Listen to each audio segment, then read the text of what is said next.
ஆன்மீக நண்பர்களுக்கு வணக்கம். அன்னை அபிராமியின் பேரருள் பெருகட்டும். தினமொரு அந்தாதி தொடரில் இன்று நாம் 51வது பாடலை பார்க்கிறோம்.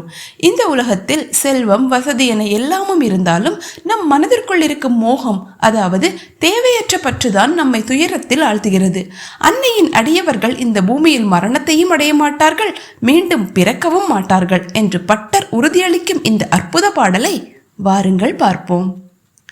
அரணம் பொருள் என்றொருள் ஒன்றில்லாத அசுரர் தங்கள் முரண் அன்றழிய முனிந்த பெம்மானும் முகுந்தனுமே சரணம் சரணம் என நின்ற நாயகியே தன் அடியார் மரணம் பிறவி இரண்டும் எய்தார் இந்த வையகத்தே.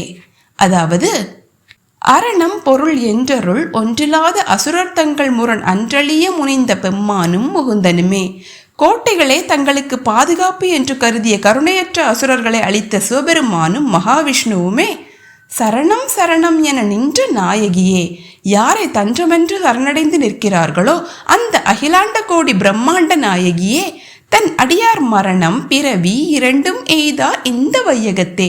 அப்படிப்பட்ட தேவர்களுக்கெல்லாம் தலைவியான அந்த அன்னையின் அடியவர்கள் இந்த உலகத்தில் மீண்டும் பிறப்பதும் இல்லை, இறப்பதும் இல்லை. இவ்வாறு பட்டர் அழகாக விளக்குகிறார். சுருக்கமாக கூற வேண்டுமென்றால், திருபுறங்களையும் அளித்த சிவபெருமானும் உலகை காக்கும் திருமாலுமே போற்றி வணங்கும் தலைவி அன்னை அபிராமி. அவளுடைய பாதங்களை சரணடைந்த பக்தர்களுக்கு இந்த உலகியல் இன்பங்கள் மீதான மோகம் நீங்கும்.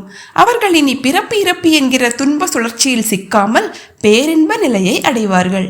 பாராயணம் செய்யும் முறை: மனதை கட்டுப்படுத்தவும் தேவையற்ற ஆசைகள் மற்றும் மோகத்திலிருந்து விடுபடவும் இந்த பாடலை தினமும் பாராயணம் செய்வது சிறப்பு. இன்று 51வது பாடல் என்பதால் அபிராமி அந்தாதியின் 2ஆம் பாதியை தொடங்கும் இந்த நாளில் இனிப்பு நைவேத்தியம் படைத்து வழிபடுவது மிகவும் விசேஷமாகும்.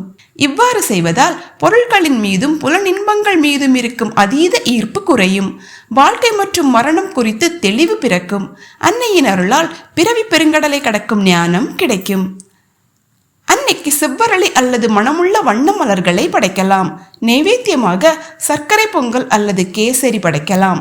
அன்னையின் பாதத்தை பற்றினால் மோகம் அகலும், முக்தி கிட்டும். அவளை துதித்து நல்வாழ்வு பெறுவோம். மறக்காமல் சேனலை சப்ஸ்கிரைப் செய்யுங்கள். நாளை 52வது பாடலோடு உங்களை சந்திக்கிறேன். நன்றி, வணக்கம்.